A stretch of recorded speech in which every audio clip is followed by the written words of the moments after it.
Is it just me, or do you sometimes think about the meanings of words or expressions and ask yourself, what does that even mean?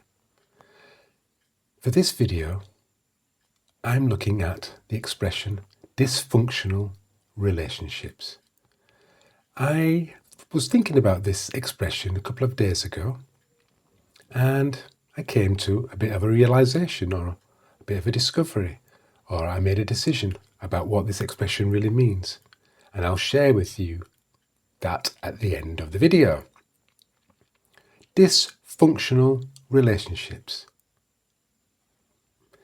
So before then, what do I mean by dysfunctional relationships? Well, I guess most obviously relationships that don't function properly.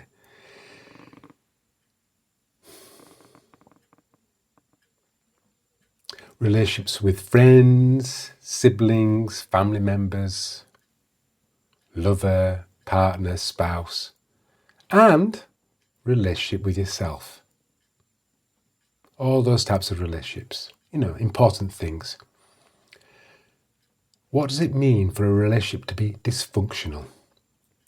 Well, here's a word that often gets used: enabling. Enabling. This means that someone has a behavior that isn't healthy for them, and you help them maintain that unhealthy behavior. You enable their unhealthy behavior. You make it easy for them to be a drug addict, for example, or to maintain their alcohol addiction.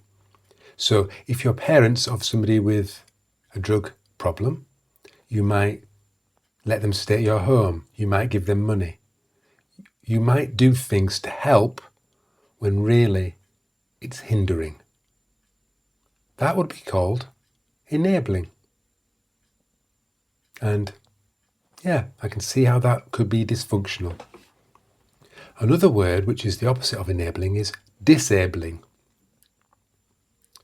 Disabling. Now this could be a friend, for example, who's trying to lose weight. And you're trying to lose weight too, but they're doing better than you. They're losing weight and you're not. Do you encourage your friend to keep going? Or do you make little put down comments to discourage them so that they don't lose weight because you're not losing weight?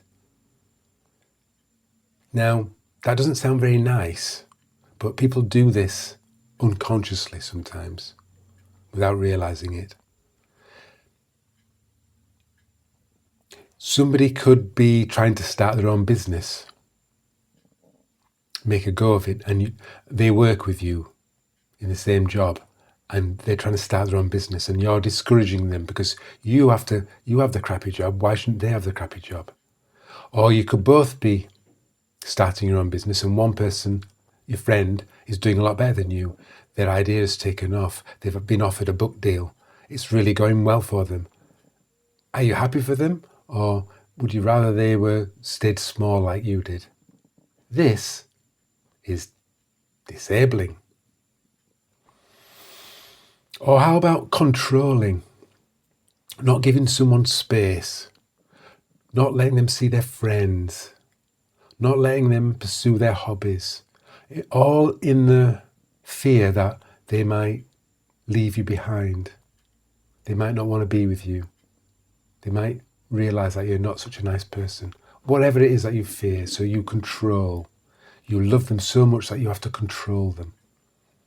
All of those things sound dysfunctional. I agree. I think, however,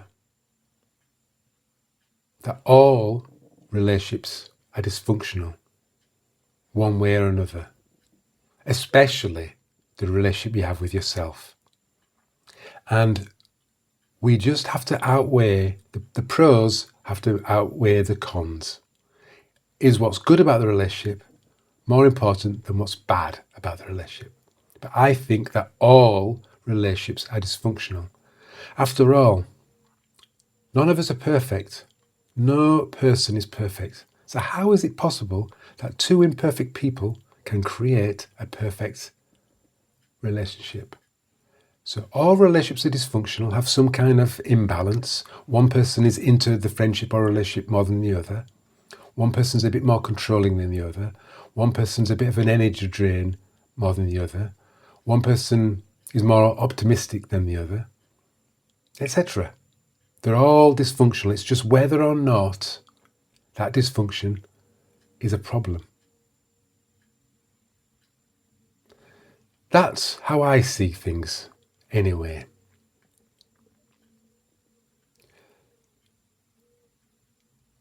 Sometimes people don't understand a relationship. I don't know what they see in them, they might say. And I would say, just because you don't understand something doesn't mean that that thing is wrong. It doesn't mean it's right, but just because you don't understand something, the nature of a relationship, for example, does not make it wrong. Like, for example, having a platonic relationship with your ex. A lot of people might think that is wrong. And I can see why it looks dysfunctional to some people.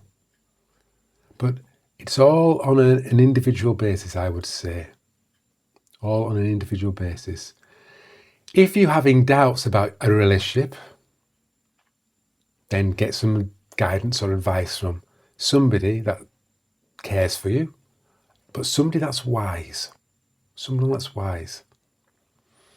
That's what I do if I'm thinking about a relationship that is this healthy for me? Is it good for me? Is it bad for me?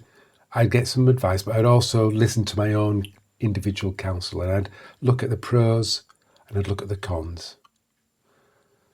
I think all relationships are dysfunctional. Some have a small dysfunction, some have a large dysfunction. Some relationships should be ended, and some relationships should be cherished and nurtured, and their imperfections should not matter. And you have to work out that for yourself with some guidance.